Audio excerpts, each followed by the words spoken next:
मित्रांनो, B.Ed CET आणि ई-एल-सी-टीच्या विद्यार्थ्यांसाठी आपण मेंटल ॲबिलिटीची ही सीरीज सुरू केलेली आहे. या सीरीजमध्ये आपण मेंटल ॲबिलिटी या विषयामध्ये विचारण्यात येणाऱ्या सर्व टॉपिकवर महत्त्वाचे एम-सी-क्यू पाहणार आहोत.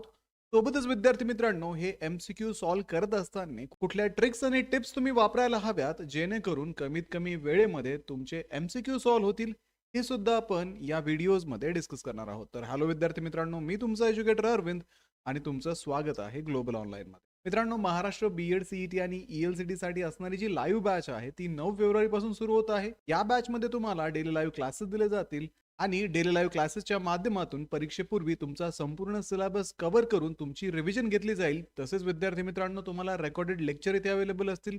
संपूर्ण अभ्यासक्रमाच्या अपडेटेड नोट्स असतील. 50 पेक्षा अधिक मॉक टेस्ट आणि 2000 पेक्षा अधिक एमसीक्यू सुद्धा तुम्हाला या बॅच मध्ये दिले जातील. तर स्क्रीनवरती दिलेल्या नंबरवरती आजच व्हॉट्सअप करा किंवा प्ले स्टोअरवरती जाऊन तिथेही ग्लोबल ऑनलाईन ॲप मध्ये तुम्ही हा कोर्स जॉईन करू शकता. तर लवकरात लवकर या बॅचला जॉईन करा आणि महाराष्ट्रातल्या टॉपच्या बी-एड कॉलेजमध्ये ऍडमिशन घेण्याचं स्वप्न पूर्ण करण्याच्या तयारीला लागा. तर मित्रांनो, अॅनालॉजी या टॉपिकमध्ये जे तुम्हाला प्रश्न विचारले जातात त्या प्रश्नांमध्ये सुरुवातीला तुम्हाला काही गोष्टी दिलेल्या असतात आणि त्या गोष्टींमधला सहसंबंध दिलेला असतो. तुम्हाला काय करायचंय, सुरुवातीला ज्या गोष्टी दिल्या पहिल्या 2 गोष्टींमधला सहसंबंध लावायचा आहे, त्यांच्यामध्ये रिलेशन काय ते आयडेंटिफाय करायचं आणि त्याच्यानंतर तिसऱ्या गोष्टीचा चौथ्या गोष्टीशी संबंध लावायचा आहे. जसं की तुम्हाला इथे दिलंय नदी, प्रवाह, महासागर, प्रश्नचिन्ह किंवा river, stream, ocean, question mark. तर मित्रांनो, याच्यामध्ये तुम्हाला नदी आणि प्रवाह यांच्यामधला संबंध ओळखायचा आहे आणि त्याच्यानंतर सिमिलर संबंध महासागर आणि त्याच्या योग्य ऑप्शन सोबत लावायचं आहे. म्हणजे हे जे रिलेशन तुम्ही आयडेंटिफाय कराल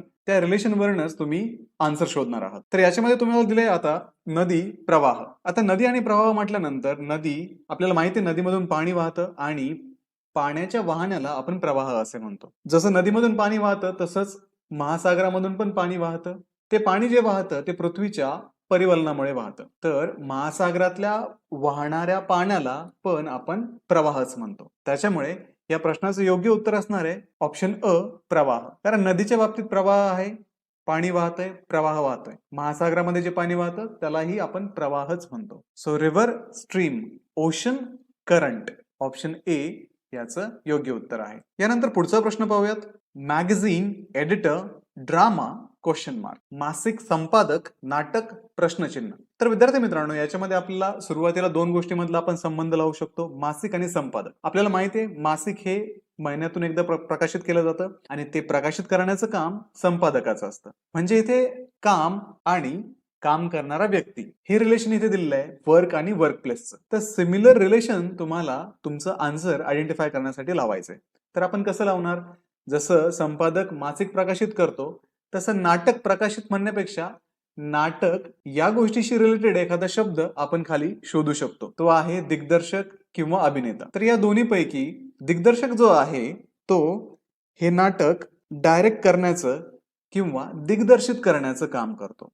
म्हणजे ही जी लेवल आहे कामाची, संपादकाच्या कामाची जी लेवल आहे तीच कामाची लेवल इथे दिग्दर्शकाची आहे. त्यामुळे या प्रश्नाचं योग्य उत्तर असणार आहे ऑप्शन अ, दिग्दर्शक, ऑप्शन ए, डायरेक्टर. ठीक आहे, समजलंय मग?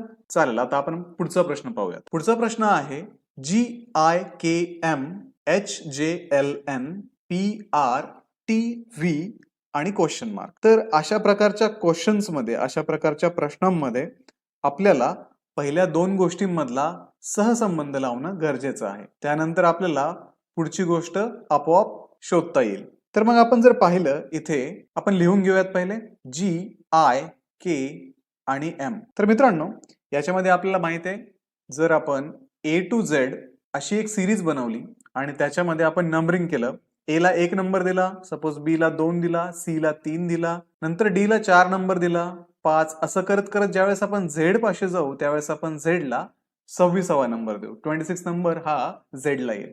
तर याच्यावरनं आपल्याला त्या अल्फाबेट्सची, त्या लेटर्सची पोझिशन या वर्णमालेमध्ये कळेल किंवा या अल्फाबेट्स मध्ये कळेल. तर तीच पोझिशन आपण इथे लिहून घेऊया. ज्यावेळेस तुम्हाला असे प्रश्न विचारले जातील त्यावेळेस सगळ्यात पहिले महत्वाचं काम म्हणजे तुम्ही त्या प्रश्नांच्या किंवा त्या लेटर्सच्या पोझिशन पहिले सोल्युशन मध्ये मेन्शन करायला हव्यात. समजा आता इथे जी ची पोझिशन असणार आहे ती 7 नंबरची पोझिशन असेल. 7 नंबरला जी येतोय, त्याच्यानंतर आय जो आहे तो 9 नंबरला असणार आहे. नंतर नंतर के आहे, तर के ची जी पोझिशन आहे ती 11 आहे.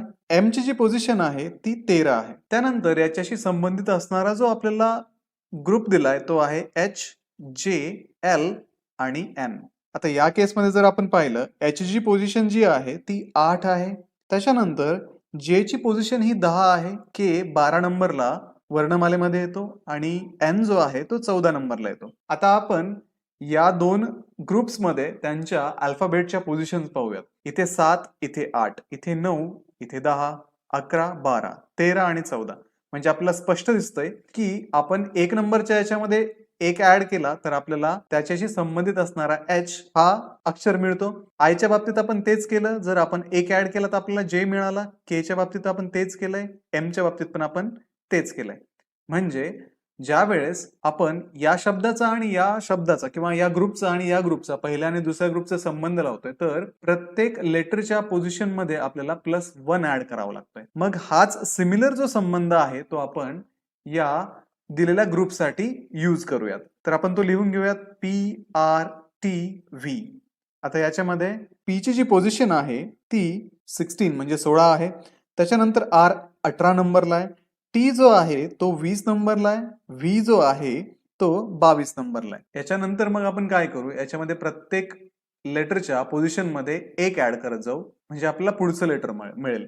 आता पी 16 नंबरला आहे म्हणजे 17 नंबरला असणारं जे लेटर आहे ते क्यू असणार आहे. आर 18 नंबरला आहे. त्याच्यानंतर 19 नंबरला जे असणारं लेटर असणार आहे ते एस असणार आहे. टी नंतर यू येतं, व्ही नंतर डब्ल्यू येतं. त्याच्यामुळे QSUW असा ऑप्शन आपल्याला दिलेला आहे का ते आपण चेक करूयात. तर ऑप्शन मध्ये आपण पाहिलं तर ऑप्शन ए जो आहे QSUW हा ऑप्शन आपल्याकडे आहे. त्याच्यामुळे या प्रश्नाचं जे योग्य उत्तर असणार आहे ते ऑप्शन ए असणार आहे. तर अशा पद्धतीने तुम्ही हे जे क्वेश्चन्स आहेत ते सॉल्व्ह करू शकता. चला आता पुढचा प्रश्न पाहूयात. इथे आपल्याला ग्रुप दिलेत EGIKLJHFSUWY आणि क्वेश्चन मार्क. तर विद्यार्थी मित्रांनो याच्यामध्ये आपण पाहू शकतो की आपल्याला दोन ग्रुप दिलेत. त्यांचं रिलेशन आपल्याला पहिले आयडेंटिफाय करायचं. त्याच्यानंतर तिसरा जो ग्रुप आहे सेम रिलेशन यूज करून चौथा आपल्याला इथे आयडेंटिफाय करावा लागणार आहे. तर आपण पाहूयात इथे EJIK आणि पुढचं आहे LJHF. जर आपण मागच्याच प्रश्नाप्रमाणे इथे पण नंबर्स दिले तर आपल्या लक्षात येईल की ज्या वेळेस आपण या पहिल्या ग्रुपच्या के मध्ये 1 ऍड करू आणि 1 नंबरला लिहू म्हणजे आता शेवटचा जो लेटर आहे तुम्ही इथे 1 नंबरला लिहिताय, 1 नंबरला लिहू त्यावेळेस तुम्हाला पुढचा लेटर म्हणजेच या शेजारच्या ग्रुप मधला लेटर येतोय. आता इथे आय आहे. आय मध्ये तुम्ही परत +1 ऍड करा आणि तो 2 नंबरला लिहा +1. जी मध्ये परत तुम्ही +1 ऍड केला तर तुम्हाला पुढचं एच लेटर मिळेल आणि ई मध्ये +1 ऍड केल्यानंतर तुम्हाला एफ लेटर मिळेल. म्हणजे काय केलंय इथं रिव्हर्स ऑर्डर दिलेली आहे. इथे शेवटचा अल्फाबेट घेतलाय आणि तो रिराईट करताना पहिल्या नंबरला लिहिलाय. इथे शेवटून 2 नंबरचा घेतलाय, इथे दुसऱ्या नंबरला, इथे लास्ट बट 3 नंबरचा घेतलाय आणि इथे तिसऱ्या नंबरला आणि इथे पहिला घेऊन इथे शेवटच्या नंबरला टाकलाय. तर याच्यावरनं आपण तिसऱ्या ग्रुपमध्ये सेम लॉजिक यूज करून त्याचं आन्सर आयडेंटिफाय करू शकतो. तर सेम लॉजिक आपल्याला यूज करायचंय. आपण ते लिहून घेऊयात SUW आणि Y. आता काय करायचंय आपल्याला, हा जो शेवटचा लेटर आहे तो आपल्याला पहिला घ्यायचा आहे आणि पहिला घेताना त्याच्यामध्ये एक ऍड करायचा आहे त्याच्या पोझिशन मध्ये. आता Y जो आहे त्याच्यामध्ये एक ऍड करतोय म्हणजे Y च्या नंतरचा लेटर आपल्याला घ्यायचंय. तर आपल्याला माहिती आहे Y नंतर जे लेटर आहे ते Z आहे. ठीक आहे. शेवटचा अल्फाबेट घेतला आपण आणि 1 नंबरला लिहिला. त्याच्यानंतर आपण शेवटून दुसरा जो W आहे तो आता 2 नंबर लिहिणार आहोत. W नंतर X येतो. त्याच्यानंतर U आहे आपल्याकडे तो आपण आता 3 नंबरला लिहिणार. U नंतर V येतो आणि जो पहिला S आहे तो इथे आपण शेवट लिहिणार. S नंतर T हे लेटर येतं. तर ZXVT हे आपलं या प्रश्नाचं उत्तर असणार आहे. तर ऑप्शन ए ZXVT हे इथे योग्य उत्तर आहे. इथे तुम्हाला नंबर्स दिलेत. नंबर्स आहेत 4, 10, 8 आणि क्वेश्चन मार्क. म्हणजे इथे तुम्हाला पहिले 4 आणि 10 या दोन्ही मधलं एक रिलेशन आयडेंटिफाय करावं लागेल आणि सिमिलर रिलेशन तुम्हाला अप्लाय करून 8 सोबत कुठला अंक येऊ शकतो हे आयडेंटिफाय करावं लागेल. तर आपण साध्या याच्यामध्ये एक रिलेशन याच्यामध्ये लावू शकतो. जर आपण 4 मध्ये 6 ऍड केले, 4 मध्ये 6 ची बेरीज केली तर तुम्हाला 10 हा अंक मिळतो. सेम लॉजिक आपण जर इथे लावलं 8 प्लस 6 तर तुम्हाला 14 म्हणजे 14 हा अंक मिळेल. तर तुम्हाला ऑप्शन्स मध्ये दिसतंय का कुठे? तर हो, ऑप्शन डी जो आहे 14 तो याचं योग्य उत्तर असणार आहे. जसं आपण अल्फाबेट्स मध्ये आपलं लॉजिक यूज केलं होतं, सेम नंबर्स मध्ये पण आपल्याला हेच लॉजिक यूज करायचंय. सुरुवातीला पहिल्या 2 नंबर्स मधला संबंध ओळखायचा आणि त्याच्यावरनं दुसरी जी पेअर आहे ती आपल्याला आयडेंटिफाय करावं लागतं. त्याच्यामध्ये एक मेंबर तुम्हाला दिलेला असतो, एक तुम्हाला आयडेंटिफाय करावं लागतं. तर मग सेम लॉजिक तुम्ही यूज करा आणि दुसऱ्या पेअर मधला जो मेंबर मिसिंग असेल तो आयडेंटिफाय करा.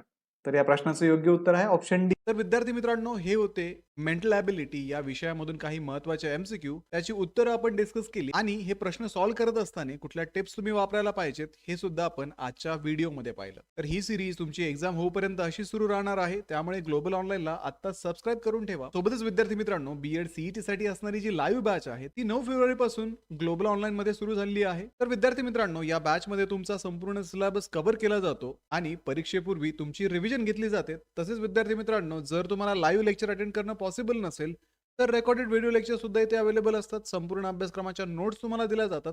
50 पेक्षा अधिक मॉक टेस्ट आणि 2000 पेक्षा अधिक एमसीक्यू सुद्धा तुम्हाला इथे दिले जाणार आहेत. तर दिलेल्या नंबरवरती आजच कॉन्टॅक्ट करा आणि ही बॅच जॉईन करून महाराष्ट्रातल्या टॉपच्या बीएड कॉलेजमध्ये ऍडमिशन घेण्याची तयारी अगदी आत्तापासूनच सुरू करा. तर व्हिडिओला लाईक करा, तुमच्या मित्रांना हा व्हिडिओ शेअर करा, ग्लोबल ऑनलाईनला सबस्क्राईब करा. भेटूया पुढच्या व्हिडिओमध्ये. तोपर्यंत एक्झामचं प्रिपरेशन सुरूच ठेवा. थँक्यू.